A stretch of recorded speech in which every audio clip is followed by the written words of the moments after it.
Hey guys, what's up? Pasay Baller here. This is now the second game for today, March 8, 2023. So this is the matchup between Portland Trail Blazers and Boston Celtics that will happen at around 7:30 p.m. Eastern Time. That's going to be 8:30 a.m. here in Manila. I'm just inviting everyone who have not subscribed yet to our YouTube account or YouTube channel, Pasay Baller. Please click on the subscribe button below. At the same time, hit on that bell logo. That way, automatically, you guys will be receiving notifications whenever new videos are uploaded. And the spread that is given here is actually -10. That's actually given towards the home team, the Boston Celtics. And before we proceed, let's just check on the standings and the rankings of both teams first. Starting with Boston Celtics, they are at number 2 in the Eastern Conference. For the longest time, they were sitting on top, but they got overthrown by Milwaukee Bucks, or dethroned rather by Milwaukee Bucks. But anyway, they are still looking good at number 2 in the East with a record of 45 wins and 21 losses. Now for Portland Trail Blazers, they belong in the West. And they are now at number 12 with a record of 31 wins and 34 losses. There are three teams right now tied with that same record.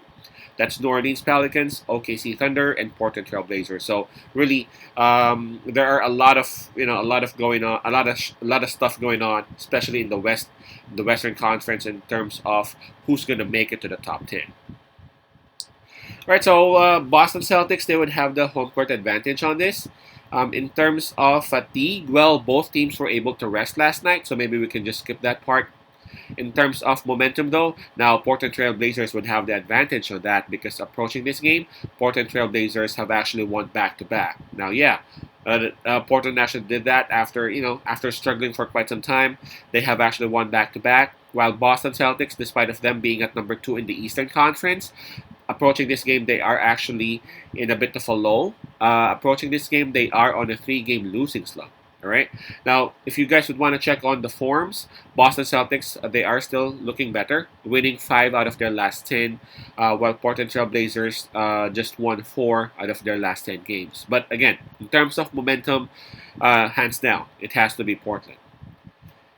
And if we take a look at the availability of the players and the health of both teams, for Portland Trail Blazers, there are still several players who are out. Winslow, Simons, well, they are really missing Simons a lot. Simons can actually bring like 15 points, 20 points in the table, and he's actually out. I guess this is because of an ankle injury, right?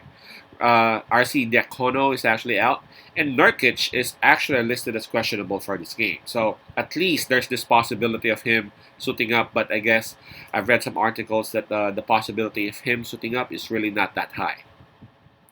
For Boston Celtics, Robert Williams and Danilo Gallinari are still both out, while Peyton Pritchard is actually listed as questionable. So, in terms of health, I would still say that Boston Celtics still got the advantage on it because, again, Portland Trail Blazers, they are still missing the services of Simons and Winslow, and those two can really help them a lot. And, again, we ain't sure whether Nurkic should be playing for them or not. Right now, in terms of momentum, if Portland Trail Blazers absolutely got something going on approaching this game, and for Boston Celtics, they are on the low. Again, 3-game losing slump. That's not so Boston. You know what I'm saying?